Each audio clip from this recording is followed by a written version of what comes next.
Baik, selamat pagi semua. Yang saya hormati Pak Kepala Cabang PT Taspen beserta para karyawan dari PT Taspen. Yang saya hormati para kepala bidang, kepala seksi, dan semua staf yang saya hormati pula. Terima kasih atas kunjungan dari PT Taspen ke Dinas Penanaman Modal dan Pelayanan Terpadu Satu Pintu Kabupaten Ende, bahwa kegiatan ini inisiatif dari PT Taspen yang menghubungi kami untuk mengadakan sosialisasi beberapa produk dari PT Taspen yang berkenaan langsung dengan kita yang pegawai ini. Kenapa ini penting? Pegawai negeri sipil dengan Taspen itu dua sisi mata uang, sebelah dan sebelahnya saling bergantungan.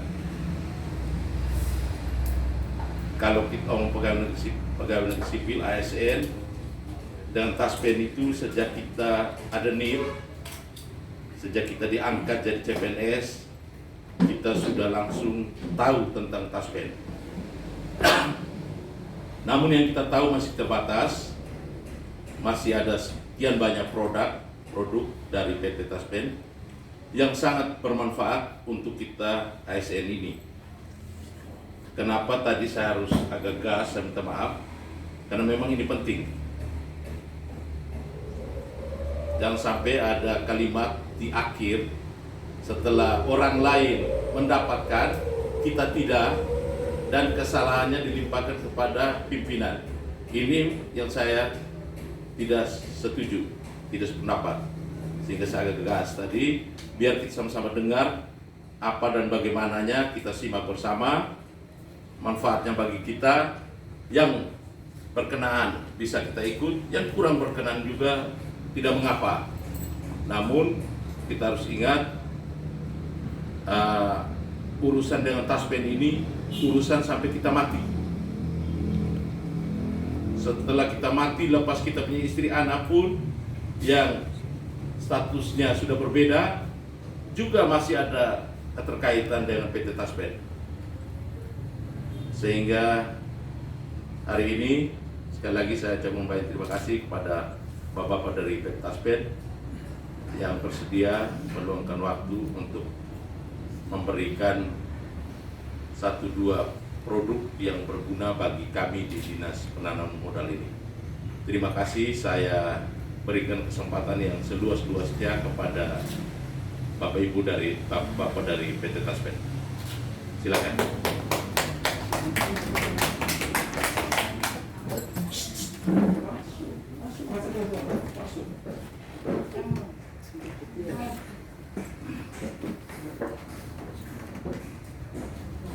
Assalamualaikum warahmatullahi wabarakatuh. Waalaikumsalam.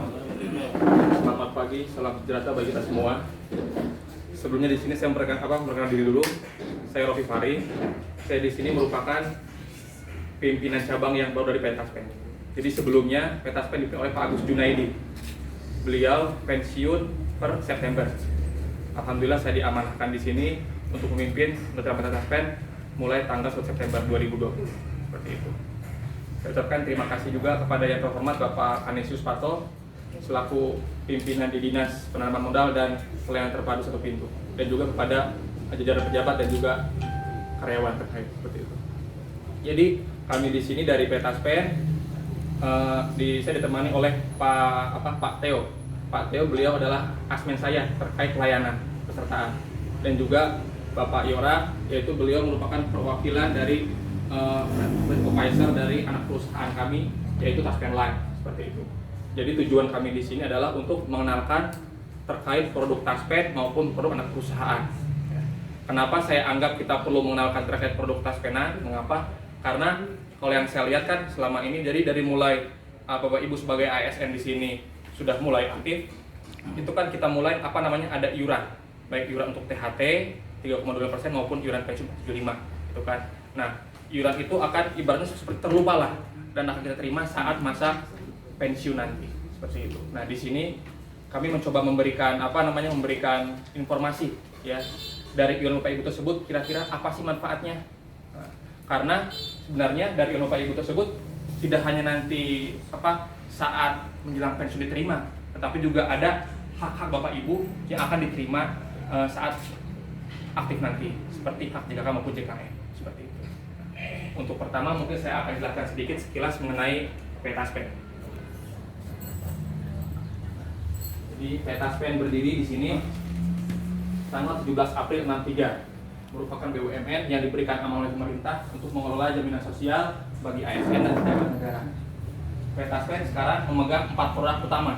Produknya utama itu sebenarnya awalnya hanya 2, yaitu produk pensiun yang diterima bulanan setelah pensiun, dan juga tabungan hari tua yang diterima saat pensiun pertama berbarengan. Dan sekarang kita mulai tahun 2015 diamanahi lagi produk lanjutan, yaitu produk JKK dan JKN. JKK JKN itu akan diterima apabila para ASN mengalami kejadian meninggal maupun kecelakaan kerja, seperti itu. Untuk jumlah karyawan kami, karyawan Petaspen tidak terlalu banyak, sekitar 1.600-an, seperti itu, 1.600-an. Dan kita sudah memiliki 3 anak perusahaan. Yang pertama Taspen Life, yang kedua Taspen Property, dan Mandiri Taspen. Kalau Taspen Life ini bergerak di bidang asuransi, sama seperti Taspen. Nah, mengapa sih kok bisa muncul anak perusahaan Taspen Life? Karena kan, jadi Taspen itu kan karena kita tujuannya adalah memberikan kesejahteraan, pengen meningkatkan layanan, seperti itu. Saat kita melakukan audiensi, misalnya di tingkat pusat dengan PWRI maupun dengan instansi terkait, banyak dari para ASN itu meminta, saya pengen dong saat menjelang pensiun itu mendapatkan hak yang lebih besar dari sekarang. Nggak apa-apa lah, saya dipotong, nggak usah 325, lebih aja nggak apa-apa. Yang penting hak saya bisa lebih. Nah, sedangkan Taspen ini kan badan usaha yang diatur oleh hukum semuanya. Kita diatur baik iuran maupun semua itu diatur oleh yang namanya undang-undang, seperti itu. Oleh karena itu kita tidak bisa tiba-tiba saja menaikkan iuran. Nah, oleh karena itu kita membentuk anak usaha Taspen Life. Jadi ini mengakomodir bagi para ASN maupun pejabat negara yang ingin menerima sebuah top up saat dia menjelang pensiun, seperti itu. Taspen Property dia bergerak di bidang properti. Jadi sekarang ada beberapa program proyek, antara lain pembangunan apartemen, seperti itu, dan juga gedung-gedung perkantoran. Kalau Bank Mandiri Taspen, Bank Mandiri Taspen itu merupakan dia gabungan joint venture dari Bank Mandiri dan juga PT Taspen. Nah, Bank Mandiri Taspen itu kebetulan di ND juga sudah ada. Jadi dia memberikan, yang kita harapkan, dia memberikan pelayanan kepada para pensiunan, bayaran pensiun sesuai dengan yang diutamakan oleh Taspen. Jadi kalau misalnya Bapak Ibu nanti pensiun dan pensiunnya di Bank Mandiri Taspen, jika misal ada sedikit yang Ibu tidak nyaman maupun ada keluhan, itu nggak usah jauh-jauh ke Bank Mandiri Taspen, langsung ke kami. Nanti akan kami langsung yang menegur Bank Mandiri Taspen, seperti itu. Karena Bank Mandiri Taspen ini benar-benar bank yang di bawah supervisi kami, seperti itu. Untuk saat ini peserta kami ada 6,8 juta, terdiri dari 4 juta PNS aktif dan juga pensiunan sebesar 2,7 juta.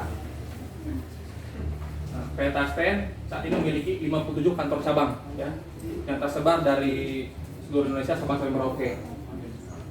Dan Petaspen ini juga dia dalam menjalankan tugasnya sebagai pembayar pensiun juga kita bersama dengan memiliki 47 mitra bayar, ya, 47 mitra bayar yang terdiri dari 46 bank dan 1 kantor pos. Jadi saat nanti Bapak Ibu menjelang pensiun, Bapak Ibu bisa memilih tuh, ada pilihan. Contohnya kalau di sini yang ada misalnya Bank NTT, misalnya Bank BNI maupun Bank BRI, seperti itu. Dan juga kalau bisa mau memilih dari anak perusahaan kami, Bank Mantap juga bisa, seperti itu, ya. Jadi kita memiliki banyak pilihan, seperti itu. Nah, dari 57 kantor cabang itu dibagi menjadi 6 wilayah besar. Kebetulan untuk Taspen cabang ND ini di bawah koordinasi dari KCU Surabaya. Sejarahnya dulunya wilayah Flores ini di bawah wilayahnya Taspen Kupang.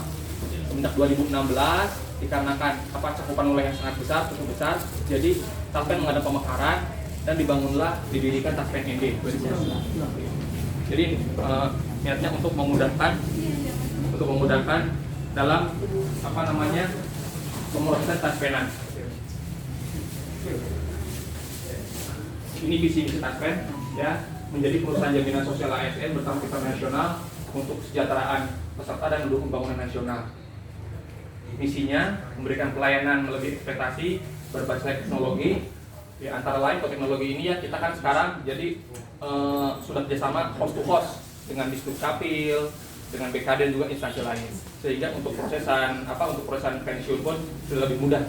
Kita usahakan bagaimana para ASN itu saat menjelang pensiun kalau bisa sama sekali nggak usah Taspen, tinggal di rumah saja menerima pensiunan seperti itu. Dan juga memberikan manfaat dan menyediakan program sesuai dengan kebutuhan peserta, mengolah investasi dengan optimal dan berperan dalam pembangunan nasional dan mengembangkan sumber daya manusia yang integritas, profesional, kompetitif. Untuk nilai-nilai sendiri, kita mempunyai nilainya yaitu integritas, profesional, inovatif, kompetitif, dan tumbuh. Nah, untuk nilai-nilai ini kebetulan sudah dirubah ya, karena kemarin kan Pak Erick Thohir sebagai Menteri BUMN dia merubah seluruh BUMN memiliki satu nilai yaitu akhlak seperti itu ya. Jadi ini masih nilai-nilai yang lama, sekarang sudah dirubah ke nilai yang terbaru. Ini yang saya sebutkan tadi. Jadi seluruh program Taspen itu semuanya berdasarkan payung hukumnya, ada akte hukumnya. Antara lain yang PNS, pensiun, Undang-Undang 1169 dan tabungan hari tua PP 25 tahun 81, JKK-JKM, PNS P3 pada pejabat negara, PP 70 tahun 2015 dan JKK-JKM bagi tenaga honorer yaitu non-PNS dan non-P3K PP 49 tahun 2018. Jadi kalau kita nggak bisa kayak tiba-tiba naik iuran seperti tidak bisa seperti itu. Jadi semuanya diatur oleh peraturan yang terkaitnya.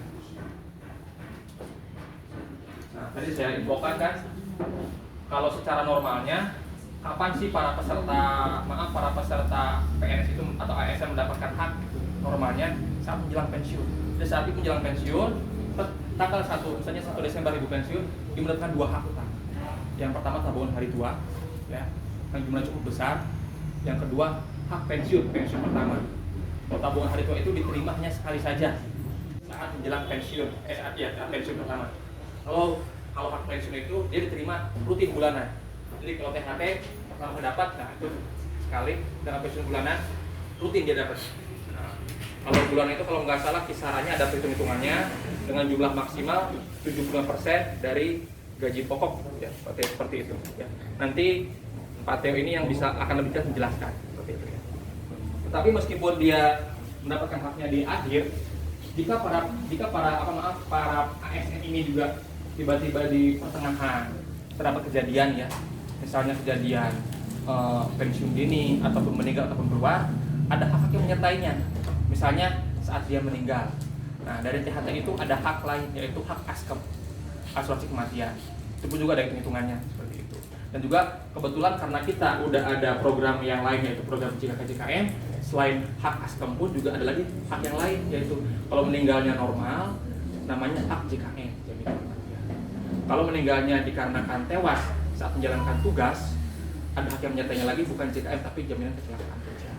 Itu semua secara hitung berbeda. Seperti itu. Nanti akan lebih detail dan rinci oleh Bapak Theo seperti itu. Ya.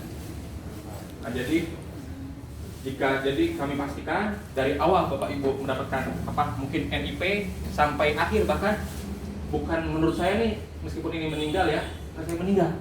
Jika saat meninggal ASN ada ahli warisnya, misalnya istrinya ataupun anaknya di bawah umur 25 tahun, itu masih mendapatkan hak. Ya. Ada nanti pensiun terusan, pensiun janda maupun pensiun yatim. Seperti itu. Ya. Nah, nanti pun ini untuk produk kami, produk utama. Dan juga ada beberapa ada masukan-masukan kan dari para ASN itu yang misalnya pengennya seperti ini. Oh, saya pengen dong THT saya kan mungkin kisaran 40-50. Saya pengen lebih tinggi seperti itu. Saat jadi menjelang pensiun bisa sesuai membuka usaha atau apalah seperti itu. Nah, di sini PT Taspen itu mengakomodir. Cuma karena tadi di awal PT Taspen itu seluruh kegiatannya diatur oleh undang-undang. Oleh karena itu kita diwakili oleh anak perusahaan Taspen lain. Nah, nanti pun di sini dari anak perusahaan kami Taspen Life dia akan menjelaskan juga beberapa produk, baik itu produk terkait investasi yang sehatnya maupun juga produk proteksi. Untuk pertama oleh rekan saya Bapak Theo, beliau akan menjelaskan terkait dari produk-produk ini rincinya seperti apa sih, ya. Jadi agar Bapak Ibu di sini bisa jelas yang Bapak Ibu terima perlindungan dari saat menjadi aktif maupun menjelang pensiun seperti apa. Ya, demikian. Ya mungkin demikian sedikit pembukaan dari saya. Jadi saya serahkan kepada Bapak Theo. Ya, terima kasih. Oke. Assalamualaikum.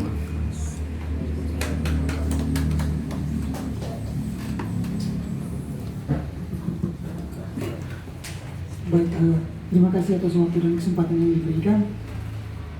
Yang saya hormati Bapak Kanisius Poto, Bapak Kepala Badan Penanaman Modal dan Pelayanan Terpadu Satu Pintu. Yang saya hormati Branch Manager Kantor Cabang IND, Pak Rofi.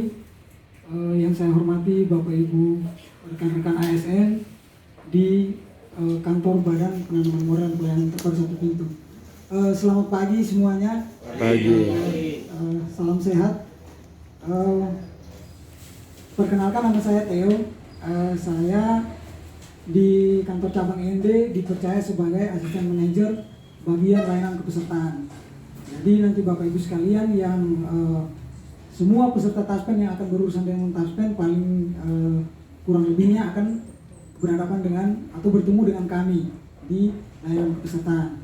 Dan puji Tuhan di sini ada salah satu pegawai Badan Penanaman Modal yang anaknya juga lulus di Taspen ND.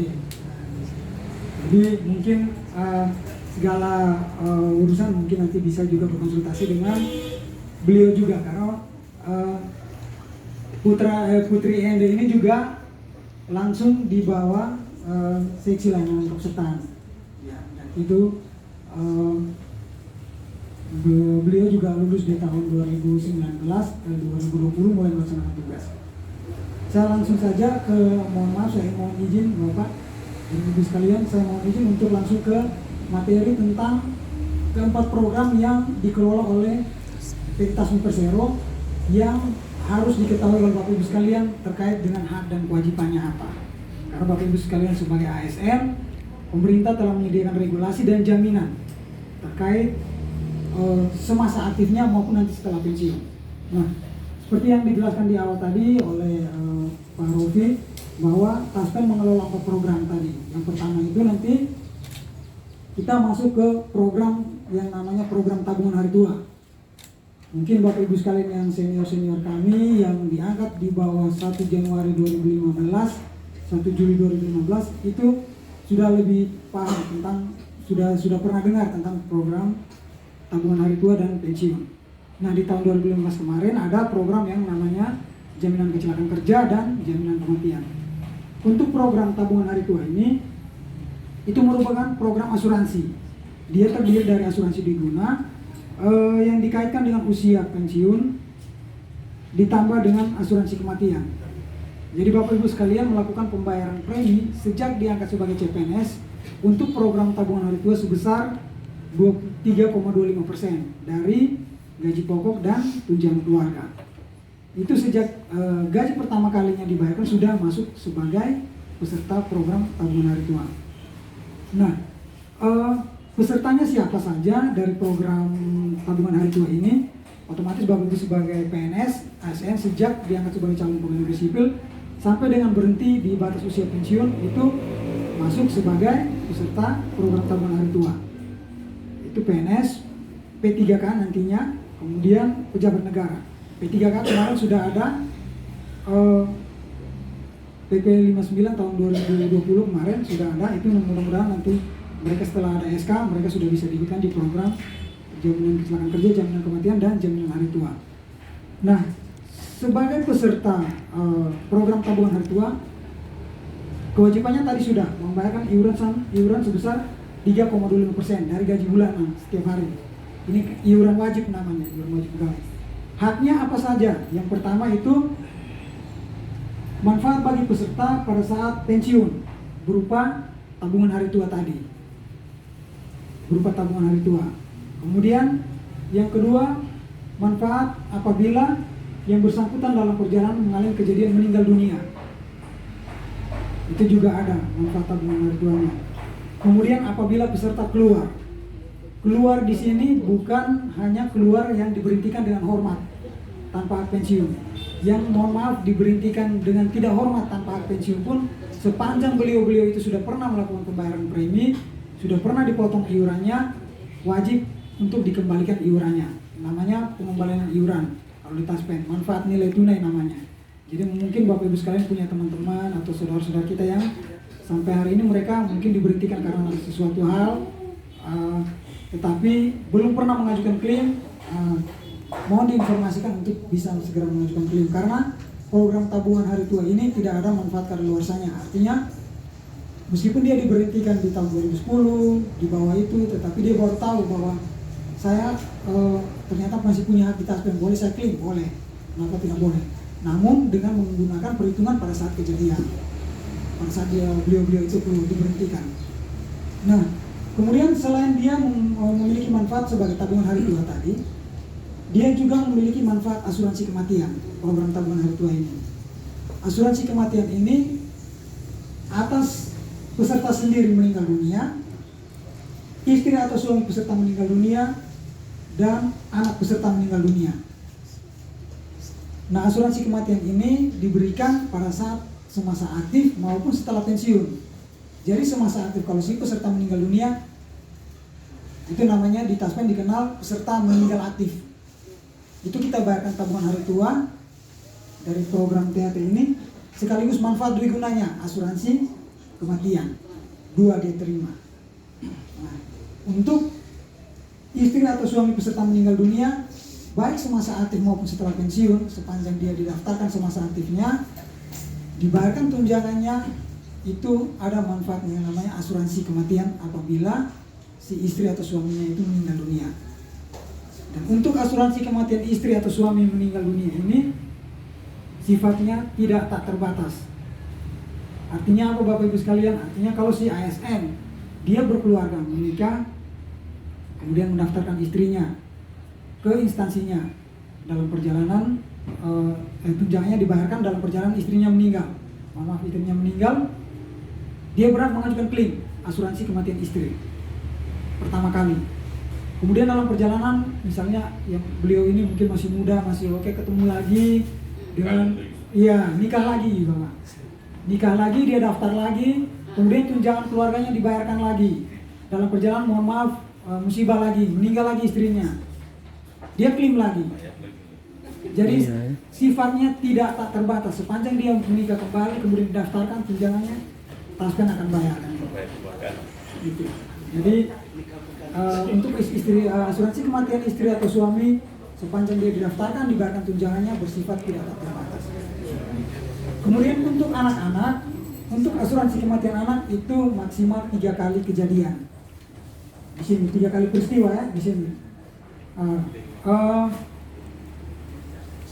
Untuk asuransi kematian anak, Bapak Ibu sekalian, mungkin sedikit di sini saya mau bertanya sedikit karena ada beberapa pandangan di luar sana yang berbeda, ada yang keliru terkait asuransi kematian anak ini. Kalau menurut Bapak Ibu sekalian, kalau si anak yang tertunjang, misalnya si ASN ini punya 5 anak, yang tertunjang kan anak pertama kedua, tiba-tiba kejadian meninggal anak yang keempat atau kelima, menurut Bapak Ibu dia berhak asuransi kematian atau tidak? Si ASN berhak. Ya. Ada yang bilang ibu tidak Berhak. Junior Doris yang jawab. Karena sudah pernah ikut sosialisasi di berhak mama, berhak. Jadi asuransi kematian anak itu dia tidak melihat siapa yang tertunjang, dia melihat peristiwa kejadiannya 3 kali. Dia punya 10 anak pun, yang tertunjang pertama kedua, yang meninggal anak ke-10 kita bayarkan, dia klaim kita bayarkan. Sepanjang anak itu yang pertama dilahirkan dalam keadaan hidup, dilahirkan dari pernikahan yang sah. Dia melahirkan mungkin 5 menit kemudian dokter bilang lahir jam sekian, tanggal sekian. Tiba-tiba kalau satu dan lain-lain meninggal 5 menit kemudian, kita bayar. Jadi kalau mungkin terkait asuransi kematian juga kalau baru tahu informasinya mohon disampaikan, diinformasikan. Asuransi kematian ini semasa aktif maupun setelah pensiun ya bisa dilakukan. Namun kalau untuk istri atau suami yang dinikahi sebelum pensiun, kalau yang dinikahi setelah pensiun itu tidak berhak asuransi kematian. Karena istri suami yang dinikahi setelah pensiun itu tidak ada preminya. Jadi istri suami atau anak yang dilahirkan sebelum pensiun. Nah itu sekilas tentang program tabungan hari tua. Nanti kalau ada pertanyaan berkembang kita didiskusi saja nanti. Kemudian yang kedua program pensiun. Program pensiun ini seperti yang disampaikan Pak Rufi di awal merupakan program yang memberikan penghasilan kepada penerima pensiun setiap bulan sebagai jaminan hari tua dan sebagai penghargaan atas jasa-jasa Bapak Ibu sekalian sebagai ASN selama bertahun-tahun bekerja dan mengabdi di dinas pemerintahan. Jadi ini penghargaan untuk Bapak Ibu sekalian, diberikan dalam bentuk gaji bulanan. Jadi Bapak Ibu sekalian yang mungkin sudah pernah dengar gosip tentang pensiun itu nanti dibayar sekaligus kemudian hari 1 miliar katanya. Itu sampai sekarang Belum ada. hanya isu yang berkembang dan tidak ada dasar hukumnya. Jadi tidak usah percaya. Kalau ada yang menyampaikan itu Bapak Ibu sekalian tolong coba mana aturannya, coba tunjukkan ke kita. Karena yang berlaku sampai hari ini adalah Undang-Undang Nomor 11 Tahun 69. Kemarin ada PP 53 Tahun 2017 tentang manajemen PNS. Itu pun di situ mengatur tentang batas usia pensiun, tetapi karena status hukumnya di bawah dari undang-undang, dia tidak bisa mengatur undang-undang yang lebih tinggi. Belum bisa. Yang pensiunnya 45 tahun bisa pensiun dini, itu belum bisa. Dia masih berlaku itu 50-20. Usia 50 masa kerja minimal 20 tahun boleh mengajukan pensiun dini. Nah, kewajibannya apa di program pensiun ini? Tentunya membayarkan iuran sebesar 4,75% tadi dari gaji pokok dan tunjangan keluarga. Itu kewajibannya. Otomatis bagaimana cara pembayarannya? Cara pembayarannya setiap bulan dipotong dari gaji dan tunjangan dari penghasilan Bapak Ibu sekalian. Itu disetorkan oleh Badan Keuangan Daerah. Nah, manfaatnya apa? Saya belum ke manfaat. Kalau pesertanya dulu, pesertanya siapa ini? PNS pusat, daerah, pejabat negara, hakim, anggota TNI Polri yang berhenti sebelum tahun 89, April 89, ex Departemen Perhubungan, Pegadaian, penerima uang tunggu, perintis kemerdekaan, dan penerima tunjangan veteran dan dana kehormatan. Itu mereka-mereka itu yang menerima manfaat berupa pensiun. Kalau dana kehormatan dan tunjangan veteran dana kehormatan itu tunjangan, mereka berupa tunjangan. Nah, manfaat Bapak Ibu sekalian, saya peserta pensiun, apa yang saya dapatkan dari program pensiun ini? Yang pertama ini, apabila saya masuk ke masa pensiun, batas usia pensiun, saya mendapatkan pensiun bulanan. Saya sebagai ASN dapat pensiun bulanan. Kemudian, mohon maaf dalam perjalanan, si ASN ini meninggal dunia, si pensiun ini meninggal dunia, ahli warisnya, istri atau suaminya berhak menerima atau mengajukan uang duka wafat dan pensiun terusan selama 4 bulan, penghasilan penuh. Pensiun terusan atau gaji terusan itu dia aktif maupun di pensiun sama 4 bulan penuh. Jadi si ASN meninggal dunia atau si pensiun yang meninggal dunia ada namanya manfaat terusan, gaji terusan. Selain uang duka wafat tadi yang 3 kali penghasilan. Kemudian setelah pensiun terusan 4 bulan, di bulan kelima janda dudanya atau kalau janda dudanya sudah meninggal dunia, yatim piatunya berhak menerima pensiun yatim piatu, janda duda atau yatim piatu di bulan kelimanya. Nah, dalam perjalanan si janda duda tadi setelah menerima pensiun juga dia meninggal lagi, yatim piatunya atau ahli warisnya berhak mengajukan uang duka wafat. Kalau si yatim piatu ini jadi dari pensiun sendiri ke janda duda ke yatim piatu, kalau si yatim piatu ini belum berusia 25 tahun, belum menikah, belum bekerja, belum berpenghasilan sendiri, dia berhak terima pensiun yatim sampai usia 25 tahun. Tapi kalau dia setelah janda meninggal dunia dan anak-anaknya semua sudah dewasa, sudah berpenghasilan sendiri, berusia di atas 25 tahun, mereka hanya berhak mengajukan uang duka wafat ini 3 kali penghasilan terakhir dari pensiun janda dudanya. Kemudian pensiun juga dari regulasi pemerintah dengan tujuan untuk memberikan kesejahteraan untuk pensiun maupun pegawai aktif.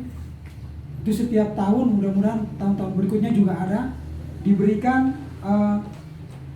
tambahan penghasilan berupa pensiun 13 dan tabungan hari tua. Tetapi itu bukan rutin ya, bukan wajib setiap tahun dapat.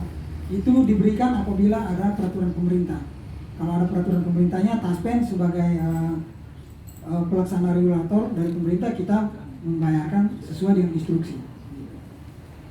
Nah, ini dari program pensiun. Kemudian manfaat program pensiun ini diatur sesuai dengan yang tadi saya sampaikan, Undang-Undang Nomor 11 Tahun 69. Itu pensiun bulanan. Cara perhitungan, saya mau tahu pensiun bulanan saya kira-kira estimasinya berapa nanti. Ini bisa Bapak Ibu sekalian hitung. Cara menentukan pensiun bulanan itu ya, PNS itu sama dengan 2,5% kali gaji pokok terakhir kali masa kerja per tahun, itu dihargai 2,5%. Jadi saya sekarang posisi gajinya saya sekian, masa kerja saya sekian, itu silakan dihitung saya dikali 2,5%. Maksimal 75%, minimal 40%. Jadi masa kerjanya misalnya tidak mencapai, setelah dihitung 2,5% tidak mencapai 40%, itu pada saat dia pensiun akan diberikan pensiun pokok terendah 40%. Jadi PNS itu ada batas-batas terendahnya. Jadi kalau perhitungannya 2,5% tidak sampai 40%, itu diberikan 40%. Contohnya teman-teman kita Bapak Ibu yang diangkat sekitar 2007, 2014, mereka itu masa kerja di bawah 10 tahun. Ada yang pas 5 tahun, itu biasanya perhitungannya tidak mencukupi 40%. Itu dihargai 40%, terendah, diberikan gaji pensiun pokok terendah. Nah, kemudian kalau pejabat negara itu 1% per bulan dikali masa kerja, kecuali presiden dan wakil presiden, itu sama dengan 100% kali gaji pokok. Kalau pejabat negara 1% per bulan dari gaji pokoknya. Kemudian kalau pensiun meninggal tadi yang saya sampaikan di awal, itu diberikan uang muka wafat 3 kali penghasilan dan pensiun terusan. Kemudian berapa besar pensiun pokok janda duda? Itu 36% dari gaji pokok. Gaji pokok si pesertanya ya si pegawai negerinya tadi. Nah, itu kurang lebih tentang program pensiun. Yang ketiga ini program jaminan kematian. Ini program yang terbaru yang diatur di Peraturan Pemerintah Nomor 70 Tahun 2015. Tujuannya apa? Tujuannya itu sebagai jaminan atau perlindungan atas risiko kematian bagi PNS atau ASN, bukan akibat kecelakaan kerja, dia berupa santunan. Jadi PNS yang meninggal aktif itu diberikan santunan berupa santunan kematian dari program jaminan kematian. Gitu. Kewajibannya apa? Itu membayarkan iuran sebesar 0,72% dari gaji pokok. Namun kewajiban ini